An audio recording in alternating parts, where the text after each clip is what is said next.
salaamaaleykum ñu nañ leen ziar leen bu baax a baax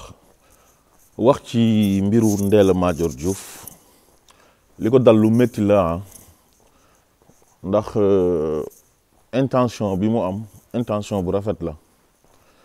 ndax di dajale ay xale yoo xamante ni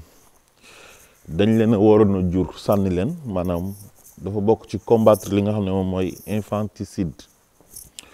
mooy ñi nga xam ne condition yi ñuy ëmbee du nekk ci condition yoo xamante ni yu jaar yoon la soit seen parents yi dañu leen di génne wala mu nekk mbiru inceste maanaam koo xam ne yow daganu la ci diine tëdd ak yow ba nga jëlee ci ëmb wala ñi nga xam ne dañ leen di violer ñu jaaree fa ëmb parce que Sénégal am na viol yoo xamante ni daf fay am mais dañ koy nëppal ku jigéen ki dafay ragal a wax xam nga te fekkee daf cee jëlee ëmb tamit su boobaa ci lay gën a tiitee daf koy nëbb ba su amee doom mën na sànni doom ji léegi genre yooyu la doon dajale di leen dugal këram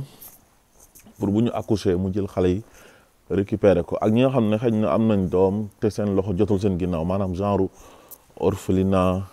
wala pouponnière loolu yëpp rafet na macha allah te Ndella tamit koo xam-xam na c'est une battante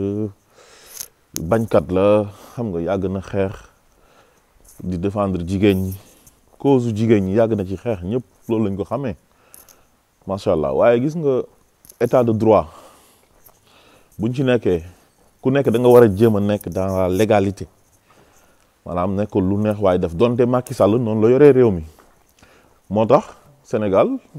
anarchie moo fa am ku nekk da ngay jàpp ne comme bon Macky Sall moom boo bokkee ci moom wala boo ko dul wax dara yow lu la neex mën nga kaa def après du mujj fenn quoi maanaam ñun nous sommes pas en sécurité quoi Sénégal lu ne mën na fa am gis nañ fi ay liir yu jékki-jékki hôpitalu Tivaouane ba tàkk xale ya dee ak li xewoon Médina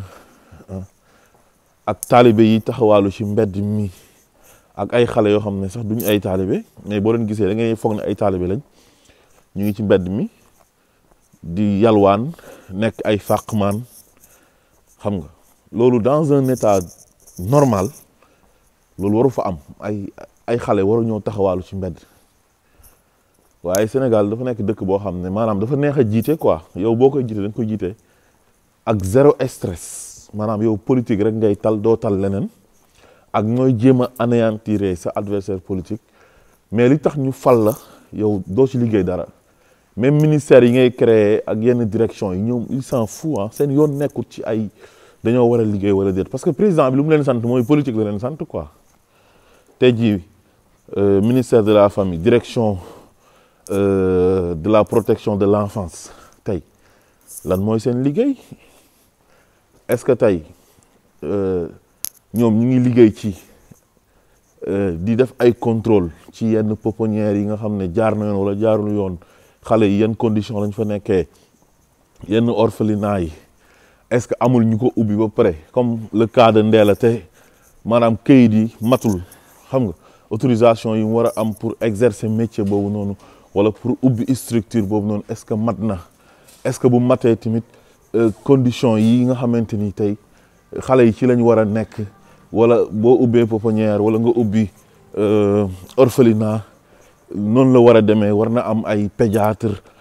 jigéen ñi ëmb ñi ngay jël di leen récupérer pour bañ infanticide am di ko xeex est-ce que ñooñu war ñoo am ay gynécologue yoo xam ne tey ñoom ngay collaborer ñu ñëw di leen seet am ay sages-femmes yoo xam ne bu ñu waree accoucher ñooñu ñoo leen di rewle yooyu yëpp war nañ ko xool xale yi yenn condition la ñu war a nekkee néeg bu nekk ñaata xale ñoo fa war a nekk hygiène bi ak nunu yi nga xamante ni tey ñoom elles sont formées pour ça wala ils sont formés pour ça parce que foog naa am na yu góor xam nga yooyu yëpp tey yu jar a contrôler la yu jar a xool la mais dañoo nekk ci dëkk boo xam ne ñi ko jiite ils sont irresponsables amul benn contrôle Sénégal ku fa nekk nekkoo ci sécurité du sécurité physique du sécurité alimentaire du sécurité sanitaire du dara yow à chaque fois lu ne mën na dal ci sa kaw mais xam nga mbiru Ndella bii nii c'est scandaleux c'est gravissime te Ndella li gën a grave ci affaire bi mooy moom yàgg na def ay vidéo à travers les réseaux sociaux di génnee xale yi di wax naan kii Macky Sall laa ko tuddee kii Ousmane Sonko kii Marème Faye Sadio Mané Youssou Ndour ku ne mu tuddee doom jël affaire bi def ko ay genre kaf quoi di ko café te conditions yi xale yi war a nekk sax matewul tey jii bu amutoon kenn ku filmer foofu noonu mais ku noonu xale yi dañuy continuer di dee foofu noonu man am na benn image boo xamante ni tey moom la ndaw soosu noonu filmer mais man mënu ma xool xale bi parce que man affaire xale dama ci sensible ba mu ëpp moo tax image yooyu du ma ko sax xool parce que bu ma ko xoolee sama ronko ñi dafay wadd man dama am yërmande ci xale ba mu ëpp xam nga lii daal day wane ne Macky Sall daal ak nguuram ñoom taluñ sax ñi ñu jiite maanaam lu neex waaye nga def anarchie moo am Sénégal moo tax bi scandale bi explosé lan la njëkk a def mais elle a accusé directement Ousmane Sonko mu ne pro Sonko yi ñoom ñoo ma infiltré parce que gis na ne Macky Sall moom booy saaga Ousmane Sonko wala ngay xas Ousmane Sonko wala nga koy sosal di ko fenal moom mën na la protéger Ousmane Sonko ñoom benn poubelle lañ ko def quoi ñoom waa kër Macky Sall yi maanaam ku am sa mbalit ñëwal sànni boo saagaa Ousmane Sonko dara du la ci fekk boo ko menacé de mort bu la neexee nga xañ ko ay droit yam maanaam mel ni Ousmane Sonko daal moom tekkiwul dara ci Sénégal Macky Sall loolu la gëmloo Sénégalais yi image boobu la joxe ñu fi def ministre ñu fi def ay directeur ñu fi jox ay poste ñu fi defal promotion ñu bëri tey ñooñu c'est des insulteurs de Ousmane Sonko léegi nag Ndella pour mu mën a protéger boppam xam na ne li mu def garaaw na li xew garaaw na lu ko ci mën a fekk garaaw na mais mu tëb rek directement accuser le président Ousmane Sonko ne les c'est les pro Sonko ñoom ñoo ma infiltré te loolu ku ko dégg da ngay xam ne loolu la ci jublu quoi parce que image boobu moom la Macky Sall wane moom la ay nitam wane te loolu c'est une réalité au Sénégal donc daal Ndella li ko dal ñaanaluñ ko yéenewuñ ko parce que jigéen la sénégalaise la ñafekat la comme ni ma ko waxee